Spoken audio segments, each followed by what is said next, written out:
దేవునికి స్తోత్రంలో దేవుని బిడ్డలారా అంతా క్షేమంగా ఉన్నారండి. ప్రతిరోజు ప్రభువారు చక్కటి వాగ్దానాల ద్వారా మనతో మాట్లాడి మనల్ని ఎంతగానో ఆశీర్వదిస్తూ ఉన్నారు. ఆయనకే మహిమ. అందరూ కూడా దైవ ఆశీర్వాదాలు పొందాలని నిత్యము ప్రార్థిస్తున్నాం. దేవాతి దేవుని యొక్క అపారమైన ప్రేమ మన బ్రతుకుల్లో అనేక విధములైన మేలు చేస్తూ మనల్ని ఆదరిస్తున్నందుకు ఆయన కోట్లాది స్తోత్రాలు. ఈరోజు దేవుని వాగ్దానం పేతురు మొదటి పత్రిక 5వ అధ్యాయము 6వ వచనం. దేవుడు తగిన సమయమందు మిమ్మును హెచ్చించినట్లు ఆయన బలిష్టమైన చేతి క్రింద దీన మనస్కులై ఉండుడి. దేవునికి మహిమ కలుగునుగాక. ఎంత గొప్ప వాగ్దానమో చూడండి. ప్రతిదానికి సమయం ఉంది. మనము ఆతురత పడతాం.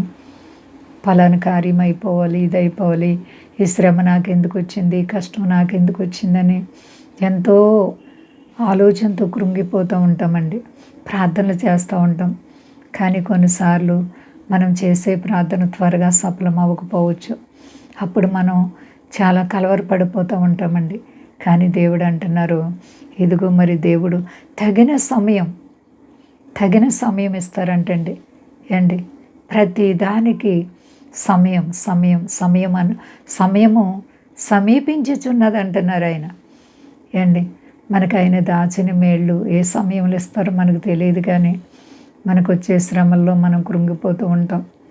చాలా అశాంతిలో ఏంటి పరిస్థితి అని బాధపడుతూ ఉంటాం. కానీ దేవుడు అంటండి ప్రతిదానికి సమయం ఇస్తారంటండి. తగిన సమయమందు మనలను హెచ్చించడానికి ఇష్టపడుతున్నారు. ఆయన ఆశీర్వాదాలతో మనల్ని నింపాలంటే రెప్పపాటండి. ఆయన కనికరం మన మీదకి వస్తే ఎంతటి వారం. ఈ భూమి మీదకు మనం ఏమీ తీసుకురాలేదు, తీసుకెళ్ళాం. శోధనలు ఎలా వస్తాయో మనకు తెలియదండి. అయినప్పటికీ తగిన సమయం అందు దేవుడు మనల్ని హెచ్చిస్తానంటున్నారు. మాట ఇచ్చి తప్పుడుకున్నారుడు కాదండి. ఈ భూ సంబంధమైన సమస్యలు మనల్ని చుట్టుకున్నప్పుడు మనము విశ్వాసాన్ని బలంగా కాపాడుకోవాలి. ప్రార్థన అనుభవాన్ని కలిగి ఉండాలి. మనము ఎప్పుడైతే దేవునిపై పూర్తిగా ఆధారపడతామో అప్పుడు మనకు ఒక శత్రువు ఉన్నాడు కదా, సాతాను. ఎలాగైనా సరే మనల్ని పడగొట్టాలనుకుంటాడు. కానీ మన విశ్వాసం స్థిరంగా ఉంటే వాడు ఏమీ చేయలేడు. చివరికి తలదించుకుని పారిపోతాడు. యోబుని చూడండి, ఎంతో శోధించాడు. దేవుడు లేడు అని అనిపించాలని చాలా ప్రయత్నాలు చేశాడు సాతాను. కానీ దేవుని అనుమతి వల్లే యోబు దగ్గరికి సాతాను వచ్చాడు. కానీ యోబుని సాతాను ఏమీ చేయలేకపోయాడు. చాలా మనసులో కృంగుదల వేదన వచ్చినప్పటికీ యెహోవా ఇచ్చెను, యెహోవా తిరిగి తీసుకునేనని దేవుని స్తుతించిన గొప్ప విశ్వాసి యోబు. ఆయనకి జయం ఇచ్చారు దేవుడు, 2 అంతల ఆశీర్వాదం ఇచ్చారు. అలాగే నీ జీవితంలో కూడా దేవుడు జయాన్ని ఇస్తారు. ప్రతిదానికి సమయం. ధైర్యం కలిగి ఉండండి. మనం ఎదురు చూడాలి, విశ్వాసాన్ని కాపాడుకోవాలి. నిరీక్షణ, విశ్వాసము, ప్రేమ గొప్పది.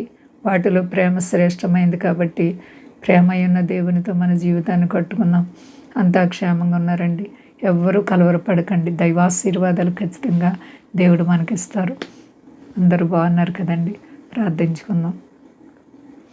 ప్రేమ నమ్మకమైన మా తండ్రి, గొప్ప దేవ, దయగల దేవ, జాలిగల దేవ, ప్రేమగల దేవ, కృపగల దేవ, నీకు స్తోత్రం. హల్లెలూయా. కోట్లాది స్తోత్రాలు ప్రభా. నీ రక్తంలో ఎంతో విముక్తి ఉంది ప్రభా. ఇదిగో తండ్రి నాయన, మరి నీవు ప్రతిదానికి సమయం ఇచ్చి నీ దాసుల పట్ల, నీ బిడ్డల పట్ల, నీ ప్రజల పట్ల, ప్రపంచంలో ప్రతి జనాంగం పట్ల నువ్వు దయ చూపే దేవుడు ప్రభా. తగిన సమయంలో హెచ్చిస్తానంటున్నావు. యేసయ్య నీకు వందనాలు అయ్యా. పరిశుద్ధాత్మడ మా దేశాన్ని, దేశ నాయకులను కాపాడండి. అలాగే మీ దాసులను కాపాడండి. సర్వ ప్రజలను కాపాడండి. కష్టాలు, బాధలు, రుణాలు, ఆర్థిక పరిస్థితులు, ఆయా అనారోగ్యాల్లో ఇబ్బంది పడిపోతున్న ప్రతి బిడ్డలకు యేసు నామములో విడుదల కలుగును గాక. అందరికీ క్షేమాన్ని దయచి మా ప్రార్థనలు ఎప్పుడు వ్యర్థం కాదు. తోడైండని మహిమ పొంది శక్తి గలేసేనామని అడుగుచున్నాను తండ్రి. ఆమేన్. అందరికీ వందనాలండి. మా కొరకు పరిచయం కొరకు అందరూ ప్రార్థించండి. ప్రభువారు మిమ్ములను, మీ బిడ్డలను, మీ కుటుంబాలను దీవించి ఆశీర్వదించును గాక. ఆమేన్.